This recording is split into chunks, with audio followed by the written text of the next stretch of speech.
Bonjour à tous et bienvenue sur Web TV Pro.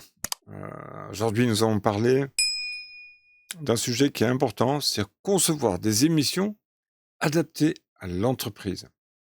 Ça veut dire quel format vidéo peut-on imaginer pour l'entreprise pour la mettre en valeur, pour mettre en valeur son message et puis mettre en valeur ses produits et services. Donc voici déjà quelques pistes que je vais vous offrir très rapidement. On va rentrer tout de suite dans le thème du jour, concevoir des émissions adaptées à l'entreprise et puis, on va voir comment on va parler à votre audience. La vôtre, celle que vous ciblez, en fait, hein. Donc tout de suite, allez, on va rentrer dans le vif du sujet avec le premier slide. Le contexte et l'enjeu de la vidéo. La vidéo, elle gagne de l'importance partout dans l'entreprise, que ça soit en interne, que ça soit en externe, que ce soit vis-à-vis des clients, des prospects, des partenaires, et il y a bien du monde qui regarde les vidéos. Hem Et il faut adapter donc les formats vidéo aux besoins de cette audience. Que ce soit pour les besoins internes ou pour les besoins externes.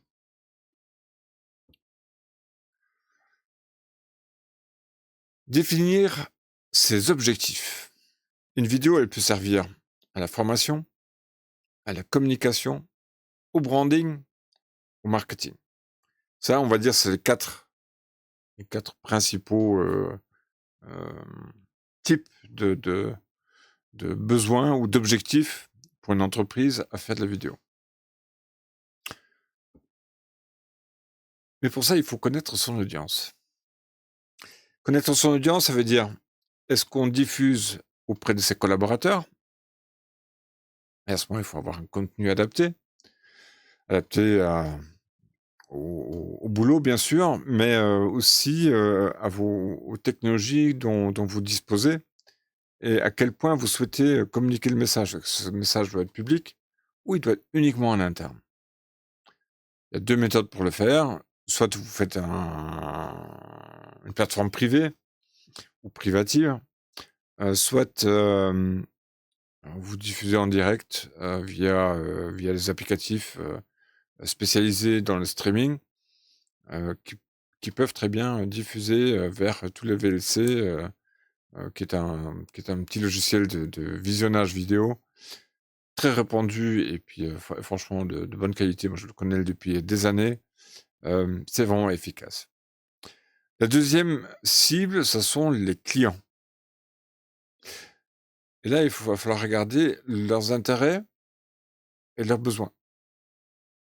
Pourquoi vont-ils regarder vos vidéos? Est-ce pour avoir des renseignements sur sur vos produits? Est-ce que c'est pour être formé? Est-ce que c'est pour, comment dire? Connaître, vos futures solutions? Tout ça, il faut bien le cibler et il faut là aussi, définir où allez-vous le diffuser, sur quel format. Est-ce que ça doit être court, long? Tout ça, c'est, comment dire? C'est de la préparation, de la réflexion, en amont. Et ensuite, bien sûr, des partenariats, sur les partenariats, on a tous, des partenariats avec diverses entreprises, que ça soit local, régional, national, voire international. Et là, la vidéo, elle joue un rôle vraiment crucial aujourd'hui, hein. Il y a 4 types de formats différents d'émissions. Il y a le talk show. On va dire ça, c'est le talk show, c'est une conversation avec des experts qui vont expliquer, différents concepts de vos produits, hem et qui vont le mettre en valeur, en fait, votre entreprise à travers ça. Il y a les interviews. Là, encore une fois, c'est avec des experts, avec des témoins, avec des clients qui vont peut-être expliquer, leur histoire qu'ils ont eue avec, avec vos produits et avec votre entreprise. Ensuite, il y a les tutoriels, je crois que ça, tout le monde les connaît. Hem, YouTube en regorge, on en a pour tout, en toutes les longueurs, en toute qualité, mais bon, il faut que ça soit adapté à votre entreprise. Il faut pas l'oublier ça. C'est-à-dire que quand vous montrez quand vous expliquez un tutoriel, il faut, non seulement le montrer, mais il faut qu'aussi, le spectateur, il identifie clairement votre marque. Et ensuite, ce qui est quand même très efficace, c'est le webinaire. Ça permet de sortir régulièrement, des, comment dire? Des vidéos, soit sous forme de talk-show, soit sous forme de table ronde, ce genre de trucs, qui vont expliquer, encore une fois, les technologies utilisées, enfin les technologies ou ce que votre entreprise propose, comme produit. Avec des experts, avec, quelques autres intervenants qui interviennent régulièrement pour l'entreprise. Le storytelling, l'art de raconter. Donc d'une part, il faut captiver, attirer l'attention dès le départ, sur la vidéo pour, comment dire? Pour que le spectateur ne zappe pas. Il faut structurer afin que votre histoire, soit bien racontée, qu'il y ait un début et qu'il y ait une fin, mais qu'au milieu, la personne reste quand même encore à regarder jusqu'à la fin. Donc quelque chose de captivant, un petit peu comme un livre policier. On sait à peu près où ça va nous mener, mais on reste accroché parce qu'en fait, on va continuer à regarder, cette histoire que vous racontez. Et ensuite, vous devez laisser un impact durable, aux spectateurs pour qu'ils continuent à regarder vos vidéos, vos différentes vidéos, peu importe le sujet que vous allez traiter, mais ça en fait partie. Il faut donc faire une scénarisation et un script avec, en général, c'est comme ça que ça se présente, hein, une introduction, c'est ce que moi je fais aussi, hein, une introduction, un développement et ensuite une conclusion qui va soit appeler à l'action, soit encore, rappeler, on va dire, les principaux points qu'on a regardés. La charte graphique, c'est ce que je vous disais, il faut que le spectateur, il sache tout de suite où il se trouve, dans quel lieu il est, comment ça se présente, est-ce que c'est bien le local ou la charte graphique, la charte du studio de l'entreprise? Ça va les marquer, donc ils vont chercher à partir après ça et là, il faut intégrer évidemment les logos. Il faut avoir les couleurs de l'entreprise et les typographies qui vont avec. C'est une construction, hein. Préparer le tournage. Je le dis souvent en long et en large, le planning. Planning, préparation, pré-production. C'est essentiel. Pour que vous puissiez enregistrer votre vidéo de A à Z d'une traite, à peu près, il faut que tout soit préparé. Pour que les acteurs, enfin les participants à la vidéo qui sont devant les caméras, sachent quoi faire, quoi dire, que les techniciens sachent quoi faire, à quel moment. Et puis, il faut aussi évidemment faire un repérage, et préparer le lieu de tournage. C'est indispensable. Tout ça fait partie de la pré-production. Il y a un sujet, il y a une vidéo que j'avais publiée il y a quelques jours, justement sur cette partie pré-production. N'hésitez pas à la regarder.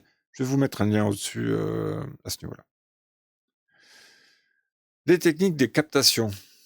Hem, varier les angles, varier les cadrages, pour dynamiser le contenu, pour garder l'attention évidemment et puis, comment dire? Vous ne présentez pas une actualité comme on peut le voir sur certaines chaînes télé où la personne, elle raconte devant la caméra, elle bouge pas, elle est figée et puis basta. Donc il faut jouer avec les angles. Ici, j'ai qu'une seule caméra, donc je fais avec une seule caméra. Mais normalement, un studio d'entreprise ou une production d'entreprise, c'est toujours multicaméra. 2, 3, 4 caméras, en général, hein. Assurez-vous que l'éclairage est correct. Hein, si vous le regardez bien sur ce sur un de mes bras, vous voyez un petit peu du vert. C'est pas que la chemise elle est verte, non, c'est du reflet vert qui vient du fond vert. Vous voyez là, là, l'autre côté. Vous voyez un petit peu de vert. Donc ça, c'est en fait du reflet qui provient de là. Il va falloir que je corrige ça. Donc l'éclairage, il doit être professionnel, de bonne qualité, pour que on voit correctement votre visage, que votre personne soit bien éclairée, naturellement, évidemment. Et puis, comment dire, que ça donne une belle qualité d'image. Et le son, bah, évidemment, il faut que ça soit, il faut que vous ayez des bons micros. Évitez les micros que vous tenez comme ça à la main, visuellement parlant, c'est pas joli. Ça fonctionne, hein, mais c'est pas joli. Attendez, hop. Non, c'est celui-là, voilà. Ensuite, dans cette préparation, il faut évidemment intégrer des intervenants. Donc il faut les sélectionner, il faut que ce soit pertinent par rapport au sujet de votre émission. Il faut les préparer, il faut les briefer, aussi bien sur le contenu de ce qu'ils vont devoir dire. Alors ça doit pas être je pense pas que ça soit du bien de réciter tel quel, mais il faut que le message soit bien compris et donc là-dessus, il y a une préparation. C'est-à-dire quand l'animateur va poser une question à l'intervenant, il faut qu'il puisse y répondre et puis que sa réponse soit évidemment, comment dire? Dans la lignée de ce qui a été convenu. Et puis animer. Quand vous avez des intervenants, quand vous avez plusieurs intervenants, il faut que chacun puisse parler, chacun soit mis en valeur pour que chacun mette en valeur aussi votre entreprise. Faut pas oublier ça. Alors il y a beaucoup d'outils et techniques, alors je vais pas venir dessus, je pense que ça vaut le coup de le faire dans une vidéo, plus directe. La diffusion et le multicanal. Alors là-dedans, vous avez les plateformes de streaming, bien sûr. Je prends le cas de YouTube. Vous avez les réseaux sociaux, YouTube aussi, mais pas que. Vous avez également, Facebook, vous avez LinkedIn, vous avez, Instagram. Tous ces gens-là, font du streaming. Alors tout dépend évidemment de votre contenu. Et ensuite, vous avez aussi la possibilité de faire en intranet, c'est-à-dire, sur votre site internet, pour diffuser là-dessus d'une façon privative. Ce qui est souvent, je pense, la bonne solution, du moins pour certains contenus, faut pas envoyer n'importe quoi, enfin, je veux pas dire n'importe quoi, c'est pas le bon terme. Tout n'est pas forcément, à rendre public ou s'adresse à tout public. Ça s'adresse peut-être uniquement à des professionnels ou uniquement à des collaborateurs, donc il vaut mieux passer par un intranet, hem, pour que tout le monde y accède pas. L'interaction et l'engagement. Alors ça c'est, j'ai eu j'ai eu à produire des webinaires, des séminaires, où c'était diffusé en direct. Il y avait bien du monde, hein, il y avait bien une centaine de personnes, qui participaient au séminaire. Mais alors pour les faire bouger, pour leur faire poser des questions ou interagir avec eux, c'est extrêmement difficile. Donc, on l'a fait avec des jeux et des sondages, ce qui a été relativement efficace. Mais en cas d'échec, si personne ne répond, ce qui peut arriver, hein, à ce moment, il faut avoir comment dire? Des questions préparées, en amont.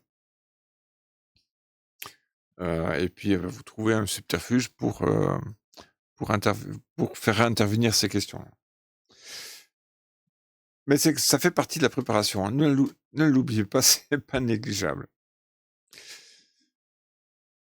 Mesurer l'impact des émissions, évidemment. Quel est le taux de visionnage? Combien de commentaires il y a eu? S'il y en a eu. Utilisez toujours des retours pour savoir où vous en êtes, où en sont, où en est le le résultat du visionnage. Je pense que c'est important. Là, ça vous rassure, heu, que votre travail est fait correctement et puis, heu, plus il y a de commentaires, plus il y a d'interactions ou de notes ou de likes, comme on peut le voir, plus il y a des chances que, si vous êtes sur une plateforme comme YouTube, heu, d'être encore plus vu et qu'un certain niveau de viralité intervienne. Alors j'ai eu des cas, je vous en ai cité quelques-uns, qui ont été en studio, hein. Hem, je m'en souviens d'un qui a diff qui est un gros, un gros industriel dans le textile. Il a rediffusé sur, en fait, sur toute sa clientèle, sur tous les revendeurs locaux, sous forme de séminaire et ça a été un vrai succès parce que ça a été construit, ça a été, mis en branle pour être visible sur certaines plateformes et ça a été extrêmement efficace et il a fait ça d'une façon régulière, des séminaires dans ce sens-là. Ça est-ce que ça génère plus de leads? Oui, parce que finalement, c'était un séminaire à destination des commerciaux et puis, ça a généré des leads derrière, combien précisément, je ne pourrais pas vous dire, j'ai pas eu ces informations-là, mais ça a généré, hem, ça a généré du lead, oui. Des erreurs à éviter. Il suffit de lire le scénario bâclé, ça marche pas. Le manque de préparation, ça marche pas. La mauvaise qualité vidéo, ça ne marche pas. Je l'ai eu aussi bien sur de la vidéo corporate que sur, des émissions de divertissement. Tout se prépare. Vous regardez, des émissions, comme on peut les voir à la télé, hein, que ça soit, les talks, comme sur la 5, comme C'est à vous, ouais. Hem, tout est préparé, les questions sont préparées, les intervenants sont préparés. On leur donne la parole, on les met en valeur. Vous voyez, c'est un vrai boulot qu'il ne faut surtout pas bâcler parce que le succès, en fait, il vient, de la qualité de préparation que vous aurez mis. Ensuite, la mauvaise qualité audio et vidéo, évidemment, est aussi un facteur, à ne pas négliger.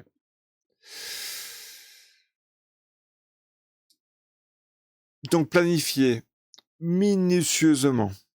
Je vais vous mettre en dessous, en commentaire un lien de téléchargement, pour comment est-ce qu'on appelle ça? Hem, un flûte, j'ai plus le titre en tête. C'est une feuille Excel, en fait, sur laquelle qui est chronologiquement, dans laquelle tout est indiqué, en fait. Si vous suivez ça, vous aurez déjà gagné, pas mal de boulot. C'est toute la partie pré-production et ensuite, ben, investissez dans la qualité, hein. Il y a rien à faire. Des bonnes caméras, de la bonne lumière, une bonne insonorisation, hem, les bons intervenants, les bons sujets aux bons endroits et puis formez-vous continuellement. Alors Web TV Pro, on diffuse quand même pas mal. Là, j'ai créé la chaîne en août dernier, donc août 2016. J'ai dû faire 150 vidéos à peu près. qui tournent tous autour de ces sujets-là. Bon, il y a d'autres sujets aussi, comme la vidéo sur IP, évidemment, mais je me focalise quand même sur la partie vidéo pour l'entreprise ou l'entrepreneur, un petit peu de collectivité locale, parce que là, il y a aussi des choses à faire. Et puis, c'est toutes ces vidéos, elles ont un but, je vais appeler ça éducatif, peut-être. Enfin, ils vous donnent des informations de façon très pratique, très accessible. Ils sont pas trop techniques. Bon, un petit peu quand même, hein, mais elles sont accessibles, y compris aux personnes qui ne sont pas forcément du métier. Hormis sur les protocoles, là, c'est un peu plus compliqué, je vous l'accorde. Mais globalement, euh, c'est le bon sens qui compte. Hein. C'est le bon sens qui compte. euh, Parce que c'est là où,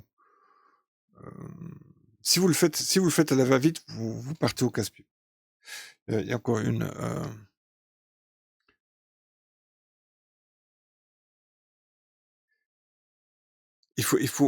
posez-vous les questions, vraiment les questions. Quels formats correspondent les mieux à votre stratégie de communication, c'est-à-dire la communication que vous faites habituellement? Et comment vous pouvez valoriser vos expertises via les émissions vidéo? Faites du brainstorming autour de ça. C'est ça qui va marcher, en fait. Allez, on va en terminer là. J'ai eu un plaisir de vous présenter cette émission sur concevoir des émissions adaptées à l'entreprise. Évidemment, je suis à disposition. J'interviens évidemment aussi dans les entreprises pour expliquer tous les tenants et aboutissants. Bon, c'est une centaine de slides, je ne vais pas le mettre ici. Euh, pour que vous puissiez lancer votre projet vidéo, que ce soit sur YouTube ou ailleurs, peu importe, que ce soit adapté à votre entreprise, et puis que vous puissiez vous lancer sereinement dans la vidéo d'entreprise. Voilà, moi je vous dis, si, un truc que j'ai oublié, enfin, vous allez voir dans la séquence de fin, pensez à liker, à commenter. Si vous avez des questions, n'hésitez pas. Euh, je vous rajouterai les liens pour télécharger la petite feuille Excel qui est très complète, très détaillée, euh, d'une façon que vous puissiez avancer et vous lancer. À très vite.